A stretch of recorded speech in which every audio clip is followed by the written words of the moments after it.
Pan കാർഡും ആധാർ നമ്പറുമായി ബന്ധപ്പെടുത്തി CBDT-യുടെ പുതിയ അറിയിപ്പ് വന്നു.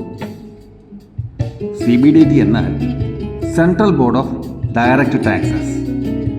പാൻ കാർഡ് നൽകുന്നതും നിയന്ത്രിക്കുന്നതും CBDT-യുടെ കീഴിലാണ്. CBDT-യാണ് NSDL പോലെയുള്ള national securities depository limited NSDL പോലെയുള്ള ഏജൻസികൾ വഴി പാൻ കാർഡ് വിതരണം ചെയ്യുന്നത്. പാൻ കാർഡ് ലഭിക്കുവാൻ ആധാർ കാർഡ് നമ്പർ അല്ലെങ്കിൽ അതുപോലെയുള്ള മറ്റേതെങ്കിലും തിരിച്ചറിയൽ രേഖകൾ വേണം. പക്ഷേ ഇടക്കാലത്ത് ആധാർ എൻറോൾമെൻറ്റ് ID നമ്പർ നൽകി പലരും പാൻ കാർഡ് എടുത്തിരുന്നു.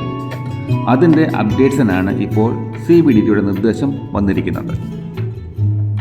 ഇത്തരത്തിലുള്ള വ്യക്തികൾ 2025 ഡിസംബർ 31 മുൻപായി അവരുടെ ആധാർ നമ്പർ ഇൻകം ടാക്സ് ഡിപ്പാർട്ട്മെൻറ്റുമായി അപ്ഡേറ്റ് ചെയ്തിരിക്കണം.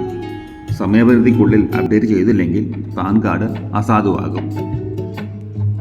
സാധാരണ രീതിയിൽ പാൻ ആധാർ ലിങ്ക് പോലെ തന്നെ ഇൻകം ടാക്സ് ഡിപ്പാർട്ട്മെൻറ്റിൻ്റെ ഫയലിംഗ് പോർട്ടലിൽ ചെന്ന് ലിങ്കിങ് പ്രോസസ്സ് നടത്താം. ഇതിന് പിഴ ഈടാക്കില്ല. നേരത്തെ പാൻ ആധാർ ലിങ്ക് ചെയ്യേണ്ട അവസാന തീയതി 2023 ജനുവരി 30 ആയിരുന്നു.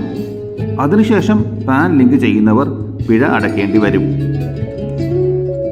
അന്ന് ആധാർ പാൻ ലിങ്ക് ചെയ്യാത്തവരുണ്ടെങ്കിൽ പിഴയടച്ച ഉടൻ തന്നെ ലിങ്ക് ചെയ്യുക.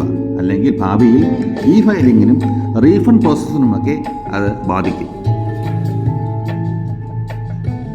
പാൻ കാർഡ് ആധാറുമായി ലിങ്ക് ചെയ്യുന്നത് വളരെ എളുപ്പമാണ്. ശ്രദ്ധിക്കുക.